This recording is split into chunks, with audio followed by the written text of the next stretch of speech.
High friends welcome to my channel creative Bangla. आज खूब कम खरचे एक हाइड्रोलिक बेड तैरी करा देखाबो।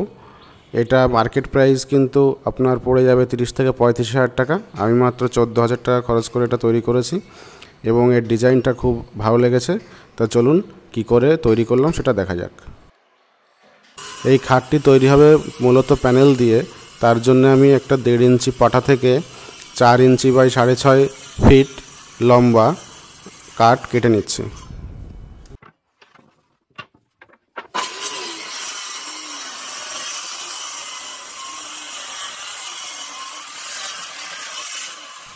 এরপর এগুলোকে আমি থিকনেস প্ল্যানার দিয়ে প্লেন করে নেব।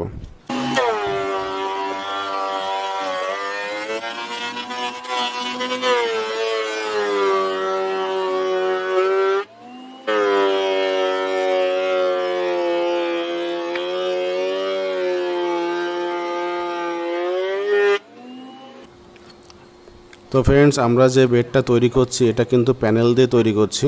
প্যানেল সম্পর্কে অনেকের ধারণা আছে বা নেই, তার জন্য আগে একটু বলে রাখি। প্যানেল কিন্তু সাধারণত কাঠের দরজা জানলা তৈরির সময় ব্যবহার করা হয়। আবার একটা সিস্টেম আছে যেটা হচ্ছে সলিড কাঠ, মানে পরপর কাঠ জুড়িয়ে সেটাতে বিভিন্ন রকম সিএনসি বা হাতে ডিজাইন তুলে কিন্তু দরজা বা জানলা তৈরি করা হয়। প্যানেলের ক্ষেত্রে কি হয়, প্রথমে বাইরের একটা স্ট্রাকচার তৈরি করে নেওয়া হয়, তার মাঝখানে কাঠের তক্তা দিয়ে প্যানেল তৈরি করি। তো এটা আমরা প্যানেল দিয়ে তৈরি করছি। আর এই বেডের সাইজ হলো লম্বায় 6.5 ফুট আর চওড়ায় 5.5 ফুট। চওড়ার দিকে আমি দুটো সেকশন ব্যবহার করব, মানে এর ভেতরে দুটো তক্তা ব্যবহার করব, আর লম্বার দিকে 3টে সেকশন মানে 3টে তক্তা ব্যবহার করব।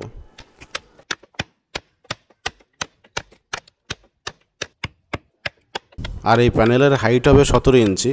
আমার কাছে 10 ইঞ্চি চওড়া তক্তা ছিল, আর দুই দিকে 4 ইঞ্চি করে যে বারগুলো যাচ্ছে সেটা মিলে মোটামুটি 18 ইঞ্চি হয়, কিন্তু প্যানেলটা বারের ভিতরে দুদিকে হাফ ইঞ্চি করে ঢোকে, টোটাল হাইট হবে 17 ইঞ্চি।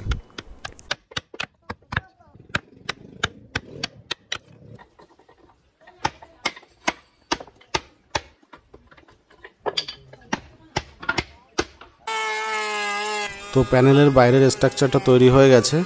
এইবার এর ভেতর দিকে প্যানেল বসানোর জন্য আমি বিন কেটে নিচ্ছি।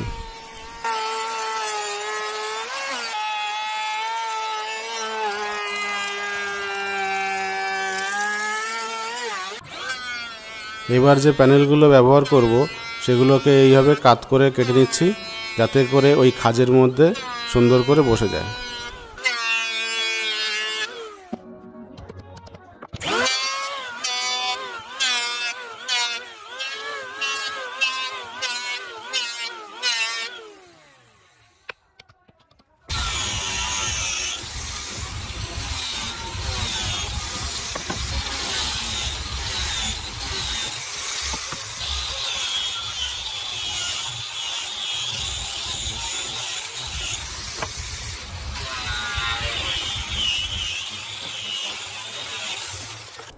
তক্তাগুলো রেডি হয়ে গেছে। এইবার ফাইনালি আঠা দিয়ে লাগানোর আগে দেখে নেব প্যানেলটা ঠিকঠাক বসছে কিনা। তারপর আঠা দিয়ে গুজি মেরে সব প্যানেলগুলোকে আমরা একে একে রেডি করব।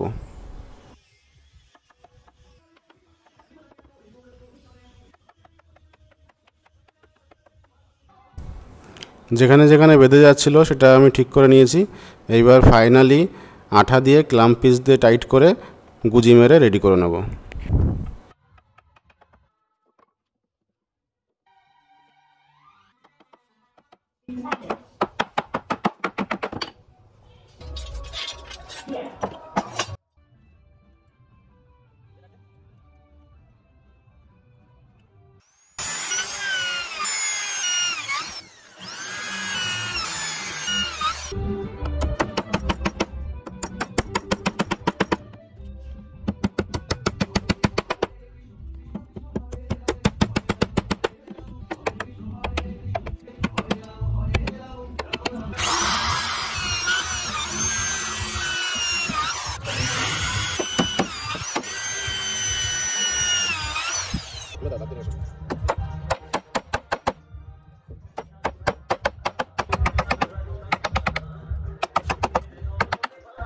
তো এই বেডটাতে মোট 4টে প্যানেল হবে।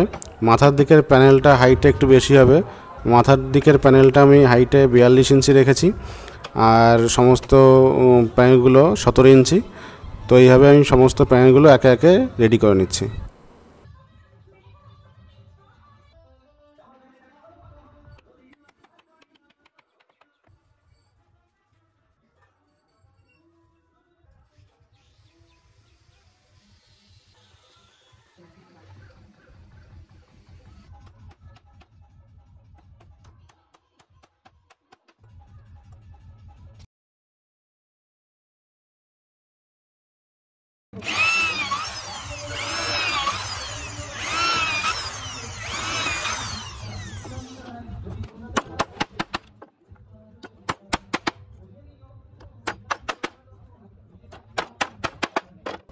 এই যে এখানে 4টে প্যানেল রেডি হয়ে গেছে। এবার এগুলোকে আমি জুড়ে দেব। তার জন্য আমি এখানে এল টাইপ ব্র্যাকেটস ব্যবহার করছি। এই ব্র্যাকেটসগুলো ব্যবহার করলে প্যানেলগুলোকে যখন খুশি খোলা যায় এবং ইনস্টলেশনের সময় খুবই সুবিধা হয়।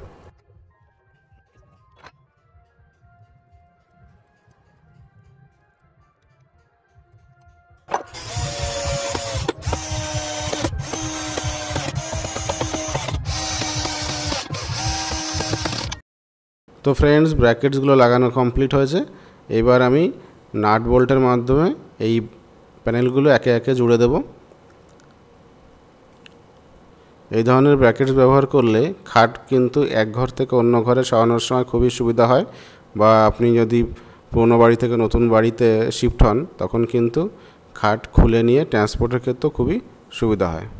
তো ফ্রেন্ডস, এবার বেডের টপ তৈরি করব। তার জন্য এখানে আমি সলিড প্লাইবোর্ড ব্যবহার করছি, আর এটার মাপ কিন্তু বেডের যা মাপ তার থেকে চারিদিকে 1.5 ইঞ্চি করে বেশি রাখবো, যাতে করে এটাকে ধরে উপরের দিকে তোলা যায়। একটা প্লাইতে কিন্তু সম্পূর্ণ টপটা হয়নি, তার জন্য আমি 2টো প্লাইকে জুড়ে টপটা তৈরি করেছি। এবার হাইড্রোলিক লাগানোর পালা। তার জন্য আমি মার্কিং করে নিচ্ছি এবং হাইড্রোলিকটাকে সঠিক জায়গায় লাগিয়ে দিচ্ছি।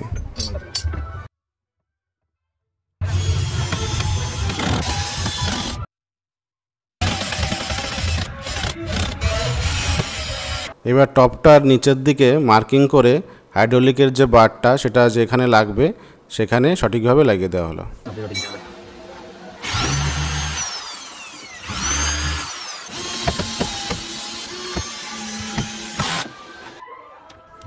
টপটা লাগানো হয়ে গেছে। এইবার এই টপের চারিদিকে 1.5 ইঞ্চি করে আমি একটা বর্ডার লাগিয়ে দিচ্ছি, যাতে করে ম্যাট্রেসটা পড়ে না যায়।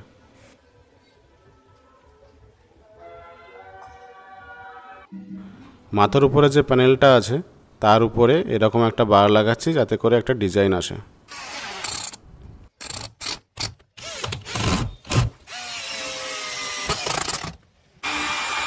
তারপর এই ধারালো সাইডগুলো রাউটার দিয়ে রাউন্ড করে দিচ্ছি।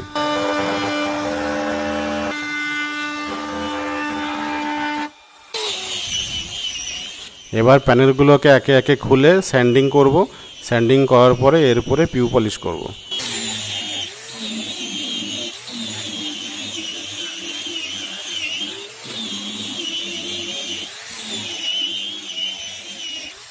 তো বন্ধুরা, পিউ পলিশ করার আগে এই উড স্টেনার দিয়ে প্যানেলের চারিদিকে যে খাঁজগুলো আছে সেটা আমি ফিল করব, তারপরে পিউ পলিশটা করব। এই ধরনের স্টেনার কিন্তু বিভিন্ন কালারের হয়। বিভিন্ন কালার যার যেমন পছন্দ সেই কালার দিয়ে কিন্তু প্রথমে কাঠের উপরে এই স্টেনার দিয়ে তারপরে পিউ পলিশটা করলে কাঠের কিন্তু কালার চেঞ্জ হয়ে যায়। যার যে কালার পছন্দ সেইভাবে স্টেনার দিয়ে কিন্তু করা যেতে পারে। এবার রোলার দিয়ে পিউ পলিশ করছি। এটা কিন্তু পিউ অনকে, এটা করলে কি হয়, এটা মূলত একটা রেজিন বেস কোটিং। এটা করলে গ্লেজটা বাড়ে এবং কাঠটা ওয়াটারপ্রুফ হয়। এটা স্প্রে করলে আরও ভালো হয়। আমার কাছে স্প্রে মেশিন নেই বলে আমি রোলার দিয়ে করে দিচ্ছি। আমি এখানে যেভাবে পিউ করেছি সেটা হলো, প্রথমে 1 কোট দিয়েছি, দেওয়ার পর স্যান্ডিং করেছি, করার পর আর 1 কোট, তারপরে আবার স্যান্ডিং করেছি, তারপরে ফাইনালি 3 কোট এটাতে আমি পিউ পলিশ করেছি। এটা স্প্রে করলে আরও ভালো হয়। এইভাবে 4টে প্যানেল আমি পিউ পলিশ করেছি। এবার এটাকে আবার সেটিং করব।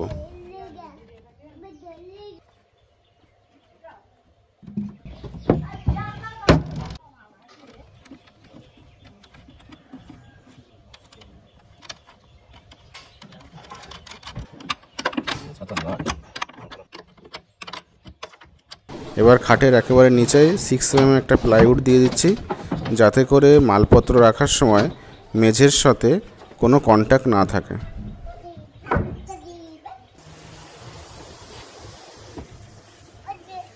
তো ফ্রেন্ডস, ফাইনাল লুকিংটা কেমন হয়েছে অবশ্যই কমেন্ট করে জানাবে। আমি এটা হাইড্রোলিক করেছি। আমার মনে হয় বক্স বা ওই যে ড্রয়ার সিস্টেম যে বেডগুলো, তার থেকে কিন্তু স্টোরেজ স্পেসটা এতে খুব বেশি পাওয়া যায়।